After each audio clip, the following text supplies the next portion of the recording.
പുന്നൂർക്കുളം മുപ്പങ്കൽ കോൾപ്പാടങ്ങളിൽ സീസണിലെത്താറുള്ള പ്രത്യേക തരം ദേശാടന പക്ഷികളുടെ എണ്ണത്തിൽ കുറവ്. ആകെയുള്ള എണ്ണത്തിൽ വർധനയുണ്ടെങ്കിലും ജൈവവൈവിധ്യം നിറഞ്ഞ ചില ഇനങ്ങളെ കാണാത്തത് ആശങ്കാജനകമെന്ന് പക്ഷി നിരീക്ഷകർ.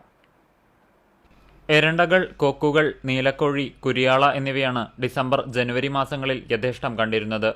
ഏഷ്യൻ വാട്ടർ ബേർഡ് സെൻസസിന്റെ ഭാഗമായി കോൾ ബേഡേഴ്സ് കളക്ടീവ് അംഗങ്ങൾ ഉപ്പുങ്ങലടക്കം തൃശൂർ, പൊന്നാനി കോൾ നിലയങ്ങളിൽ നടത്തിയ സർവേയിലാണ് പക്ഷികളുടെ കുറവ് കണ്ടെത്തിയത്.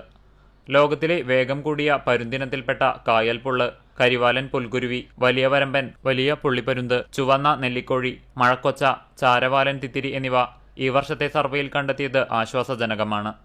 കോൾപ്പാടങ്ങളിൽ വളർത്തുമത്സ്യങ്ങൾ വന്നുപെരുകുകയും ഇവ ചെറുമത്സ്യങ്ങളെ ഭക്ഷിക്കുകയും ചെയ്യുന്നതിന്റെ ഫലമായി വിരുന്നെത്തുന്ന ദേശാടന പക്ഷികൾക്ക് തീറ്റ ലഭിക്കാതെ വരുന്ന സാഹചര്യവും ആവാസ വ്യവസ്ഥയിലെ മാറ്റവും കീടനാശിനികളുടെ അമിത ഉപയോഗവുമാണ് ദേശാടന പക്ഷികൾ കുറയാൻ കാരണമെന്നാണ് പക്ഷി നിരീക്ഷകനായ CP സേതുമാധവനടങ്ങിയ സർവേയുടെ അഭിപ്രായം. കുറയാനുള്ള കാരണം ആവാസ വ്യവസ്ഥയുടെ മാറ്റം തന്നെയാണ്. പിന്നെ കീടനാശിനികളുടെ അമിതമായ ഉപയോഗം, അവരുടെ ഭക്ഷണ ലഭ്യതയുടെ കുറവ്, മറ്റ് വളർത്തു മത്സ്യങ്ങളുടെ അമിതമായ പെരുകൽ. ദേശീയ പക്ഷിദിനമായ ജനുവരി 5-ന് 2 ഗ്രൂപ്പുകളായിട്ടാണ് ഇവിടെ സർവേ നടത്തിയത്. പക്ഷി നിരീക്ഷകരായ CP സേതുമാധവൻ, അർജുൻ, സുരേഷ് എന്നിവരുടെ നേതൃത്വത്തിൽ തൃശൂർ കോൾബേർഡ്സ് കളക്ടീവ് അംഗങ്ങളും ഫോറസ്ട്രി കോളേജ് വിദ്യാർത്ഥികളും, പാലക്കാട് NHSPയിലെ Sethumadhavan, Ajith, Ashwajith, Thrissur forest deputy range officer Rajeev എന്നിവരടങ്ങുന്ന 20ഓളം പേരും സംഘത്തിൽ ഉണ്ടായിരുന്നു.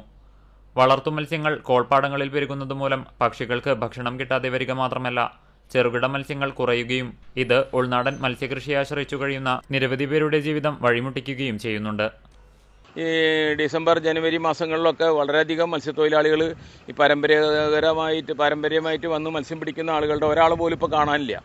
അവരുടെ ആ തൊഴിൽ നഷ്ടപ്പെട്ടു എന്നുള്ളതാണ്. അത് പൊന്നാനി കോള് തന്നെ മാതിരി തന്നെ ഈ ഇരിങ്ങാലക്കുട കോള്, തൃശ്ശൂർ കോള് എന്ന് പറയാം, അതിലും ഇതേ അവസ്ഥ തന്നെയാണുള്ളത്. അതിപ്പോൾ നമ്മളിപ്പോൾ ഈ കൈപ്പാമ്പില്ലേ, മീനെ ഒരു 2 കിലോയുള്ള മീനെ പിടിച്ചിട്ട് നമ്മൾ തൊട്ടിയിൽ കൊണ്ടിട്ടുണ്ടെങ്കിൽ കൊത്തി കഴിഞ്ഞാൽ വലിയ നീർക്കോലി, അല്ലെങ്കിൽ കൈപ്പാമ്പ്, ഇതൊക്കെ വെള്ളത്തിൽ തിന്നത് കക്കിയിരിക്കുന്നതാണ്. അത്രയധികം മത്സ്യങ്ങൾ ഇതിന്റെ വായെന്ന് വരും. ചെറു മത്സ്യങ്ങൾ വലിയ മീനെ പിടിച്ചു കഴിഞ്ഞാൽ നീർക്കോലി, കരിവേല അങ്ങനത്തെ മീനുകളൊക്കെ നമ്മൾ കുറച്ച് 1 മണിക്കൂർ കഴിഞ്ഞാൽ ഒരു വേസ്റ്റ് പുറത്തേക്ക് ഇടും. സർവേക്കു ശേഷം ഓൺലൈനിൽ സംഘടിപ്പിച്ച യോഗത്തിൽ കാർഷിക സർവകലാശാല കാലാവസ്ഥാ വ്യതിയാന പരിസ്ഥിതി ശാസ്ത്ര college dean doctor PO Nameer സംസാരിച്ചു. തൃശൂർ, പൊന്നാനി കോൾ നിലയങ്ങളിലെ 15ഓളം ഇടങ്ങളിൽ നടത്തിയ സർവേയിൽ 95ഓളം ഇനങ്ങളിലായി 14,249 നീർപക്ഷികളെ രേഖപ്പെടുത്തി. മുൻവർഷങ്ങളെ അപേക്ഷിച്ച് ആകെ പക്ഷികളുടെ എണ്ണത്തിൽ നേരിയ വർധനവാണ് രേഖപ്പെടുത്തിയത്. ഇറാനിലെ റാംസാൻ ഇന്റർനാഷണൽ കൺവെൻഷനിൽ വെച്ചാണ് കേരളത്തിലെ പ്രധാന പാടശേഖരങ്ങളെ അന്തർദേശീയ പ്രാധാന്യമുള്ള തണ്ണീർത്തടങ്ങളിൽ ഉൾപ്പെടുത്തിയിരിക്കുന്നത്.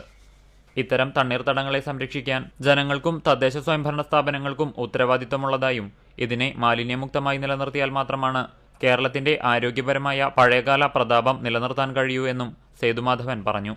മത്സ്യങ്ങളെ ഈ കോൾപ്പാടങ്ങളിലേക്ക് ഇങ്ങനെ തുറന്നു വിടുന്നതും അതിൽ വളർത്താൻ അനുമതി കൊടുക്കണം, നിരോധിക്കണം എന്നുള്ളത് തന്നെയാണ് ഞങ്ങളുടെയൊക്കെ അഭിപ്രായം.